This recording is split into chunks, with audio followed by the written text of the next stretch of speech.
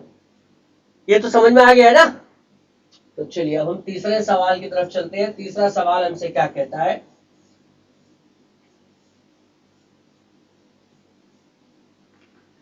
تیسرے سوال میں تھوڑا سا آپ کو ڈرانے کے لیے بچوں انہوں نے بٹے میں دے دیا ہے، تو ڈرنا نہیں ہے، ہمارے پاس طریقہ ہم کو معلوم ہے، پھر کوئی بھی آ جائے کیسا بھی سوال آ جائے۔ انہوں نے بٹے میں دیا 7/3 اور 5/3، 7/3 5/3، اور دوسرے والے ارکان کیا دیا، 3/2 اور یہ دیا 1/2۔ اس طریقے سے سوال کوئی بھی ہو، طریقہ ہمارا وہی ہوگا، ضابطہ ہمارا وہی ہے، تو گھبرانے کی ضرورت نہیں ہے۔ حل کرتے وقت پہلے ہمارا جو فارمولا ہے وہ لکھ لیتے ہیں، چونکہ A1 B1 A2 B2 برابر رزلٹ کیا تھا، A1 ضرب B2 نفی B1 ضرب A2۔ یہ A2 ہے، نہیں تو آپ کچھ اور ہی سمجھتے بیٹھو گے، تو اسی کو ہم لوگ پھر سے حل کریں گے۔ طریقہ وہی ہے، ویلوز پٹ کر دیں گے، قیمت رکھتے ہیں 7/3 5/3 3/2 1/2، طریقہ وہی ہے، برابر کیا ہو جائے گا، پہلا والا ضرب چوتھا والا، یعنی کہ 7/3 ضرب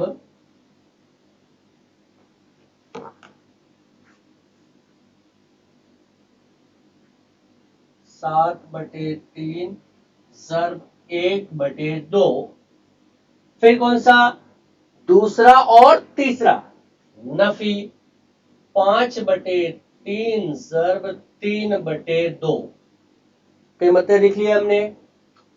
وہی پھر سے سیم طریقہ، اس لیے کیا ہو جائے گا، مربع قالب کی قیمت